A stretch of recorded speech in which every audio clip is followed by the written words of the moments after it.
Hello friends, welcome to VM life style. இன்றைக்கி என்ன video பார்க்க போகிறோம் அப்படின்னு பார்த்தீங்கன்னா, பாலக்கீரை வச்சு ஒரு முட்டை பொரியல் தான் செய்ய போகிறேன். பாலக்கீரையில் வந்து மோஸ்ட்லி அதிகமான சத்துக்கள் இருக்குது. ஸோ எல்லாருமே விரும்பி சாப்பிட்லாம். நிறைய வெரைட்டிஸ் பண்ணலாம். கடையல் பண்ணலாம், பொரியல் பண்ணலாம், அதுக்கப்புறமா சப்பாத்தி பண்ணலாம், பாலக் பன்னீர் பண்ணலாம். இன்றைக்கி நான் வந்து ஒரு லஞ்ச் பாக்ஸ்க்காக பாலக்கீரை வச்சு சாதம் கிளறதுக்கு தான் நான் ரெடி பண்ணிகிட்ருக்கேன். அதுக்கு நான் ஒரு கட்டு பாலக்கீரை எடுத்திருக்கேன். அதை நல்லா கட் பண்ணிவிட்டு கீரையை நல்லா ஓப்பன் பண்ணி பார்த்தோம் அப்படின்னா அந்த வேஸ்ட்டு புல் இந்த மாதிரி எதனாவது இருக்கும், அதெல்லாம் எடுத்து நல்லா க்ளீன் பண்ணி எடுத்துக்கோங்க. உள்ளே ஏதாவது இருக்கா கீரையில் அப்படின்னு எப்போதுமே பார்த்து யூஸ் பண்ணுவோம். செக் பண்ணிவிட்டு கீரையை நல்லா வாஷ் பண்ணி எடுத்துக்கிறேன்.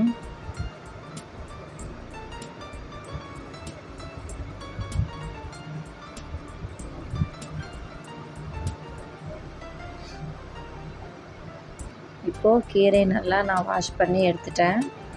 இது வந்து நான் இந்த மாதிரி தான் க்ளீன் பண்ணியிருக்கேன். தண்டு வந்து நான் அதிகமாக சேர்க்கலை. சில பேர் தண்டோடு சேர்த்து கடையுவாங்க பாலக்கீரை. நான் வந்து பசங்க வந்து கீரை சாப்பிட மாட்டாங்க. ஸோ அவங்களுக்கு ஏற்ற மாதிரி தான் நான் செய்யணும். ஸோ அதை தான் பார்த்து நான் செஞ்சிட்ருக்கேன். இந்த மாதிரி செஞ்சு கொடுக்கும்போது அவங்களுக்கு தெரியாது, சாப்பிட்டுட்டு வந்துடுவாங்க. ஸோ அதனால தான் நான் இது மாதிரி செய்கிறேன். இந்த மாதிரி கீரையை எடுத்து ஃபுல்லாக கட் பண்ணி எவ்வளோ சின்னதாக கட் பண்ண முடியுமோ அந்த அளவுக்கு பொடியை கட் பண்ணி எடுத்துக்கிறேன். அதே மாதிரி எல்லா கீரையும் கட் பண்ணி எடுத்துட்டேன். இந்த மாதிரி ரொம்ப சின்னதாக தான் நான் கட் பண்ணியிருக்கேன்.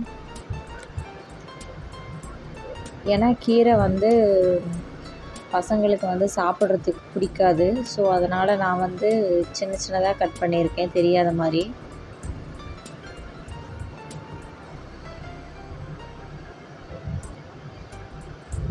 இப்போது அதுக்கு ஒரு கடாயில்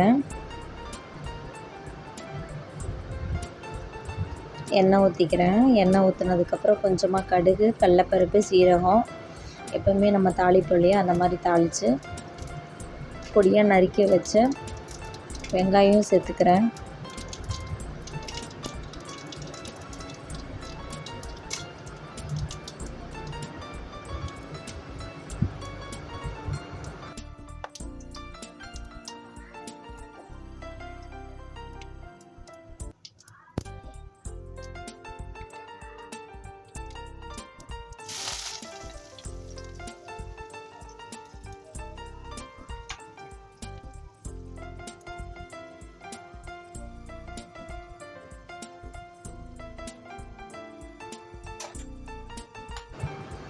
கூடவே கொஞ்சம் வெங்காயத்து வதங்கிறதுக்கு வந்து கொஞ்சமாக சால்ட்டு. நான் வந்து 3 காஞ்ச மிளகாய் சேர்த்துருக்கேன்.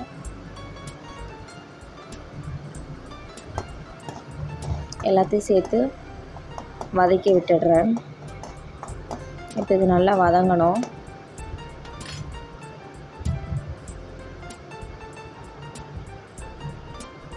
இப்போ நல்லா வதங்கி வந்துடுச்சு. இந்த ஸ்டேஜில் வந்து நான் கீரையை சேர்த்துக்கிறேன்.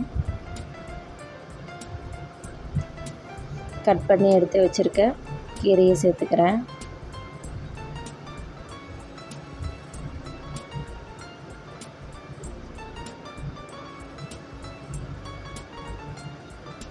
எங்கள் அம்மா நாங்கள் ஸ்கூல் படிக்கும்போது, காலேஜ் படிக்கும்போதும் எங்கள் அம்மா வந்து நாங்கள் கீரை சாப்பிட மாட்டோம். ஸோ எங்கள் அம்மா எங்களுக்கு இந்த மாதிரி தான் செஞ்சு கொடுப்பாங்க. அதில் வந்து முட்டை போட்டு செஞ்சு கொடுக்குறதுனால நாங்கள் நல்லாவே சாப்பிடுவோம். சில பேர் கீரை சாப்பிடாதவங்க இந்த மாதிரி ட்ரை பண்ணி சாப்பிட்டு பாருங்கள், எப்படி இருக்குன்னு சொல்லுங்கள். இதில் வந்து கீரை நல்லா ஆட் பண்ணி நல்லா கலந்து விட்டாவே போதும். அது நல்லா சுருங்கி வந்துடும். இப்போ பாருங்கள், இதில் இவ்வளோ தண்ணி இருக்குது. நான் தண்ணியே சேர்க்கலை, ஆனால் கீரையிலேருந்து நிறைய தண்ணி வரும். ஸோ அது நல்லாமே ட்ரை ஆகணும். ட்ரை ஆனதுக்கப்புறம் தான் நம்ம அடுத்தது சேர்க்கணும். கீரையை வந்து மூடி போட்டு வேக வைக்கக்கூடாது அப்படின்னு சொன்னாங்க. ஸோ அதனால் நான் மூடி போட்டு வேக வைக்கல. இதை வந்து சீக்கிரமாகவே வெந்துடும் இந்த கீரை. இப்போ எனக்கு உப்பு கம்மியாக இருந்துச்சுன்னா உப்பு சேர்த்துட்டு மறுபடியும் நல்லா கலந்து விட்டுடுறேன். இப்போ இந்த தண்ணி நல்லா கீரை வெந்துடுச்சு. இந்த தண்ணி மட்டும் நல்லா ட்ரை ஆகணும்.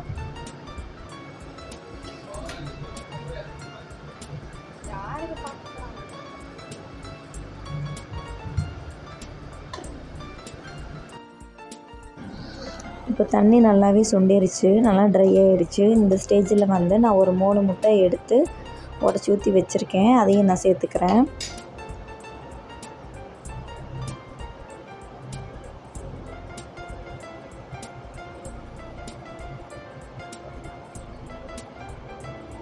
இப்போ நான் 3 முட்டை உடச்சி ஊற்றி சேர்த்துக்கிட்டேன். இதுக்கப்புறமா வந்து நம்ம வந்து உடனே வந்து கிளறி விடக்கூடாது. ஒரு 2 நிமிஷம் வந்து நல்லா வந்து முட்டை வந்து குக் ஆகணும். அதுக்கப்புறமா நம்ம வந்து கீரையோடு சேர்த்து நல்லா கிளறி விடணும்.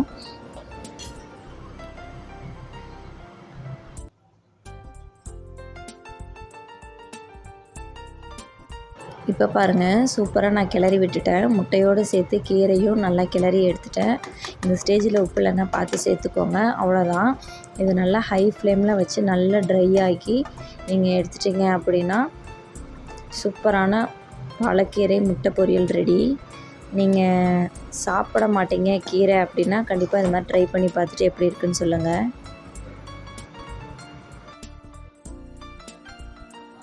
என்னுடைய குழந்தைங்க வந்து இந்த கீரையே சாப்பிட மாட்டாங்க. ஸோ அதனால் இதை ட்ரை பண்ணி பார்த்தேன் நான். ஸோ அதனால் வந்து நான் இந்த மாதிரி தான் ட்ரை பண்ணி கொடுத்தேன். சாதத்தில் பிசைஞ்சு கொடுத்தேன், நல்லாவே சாப்பிட்டாங்க. நீங்களும் சாப்பிடாத குழந்தைங்களுக்கு இந்த மாதிரி கொடுங்க. என்னோடய வீடியோ பிடிச்சிருந்தால் மறக்காமல் சப்ஸ்கிரைப் பண்ணிக்கோங்க. தேங்க்யூ.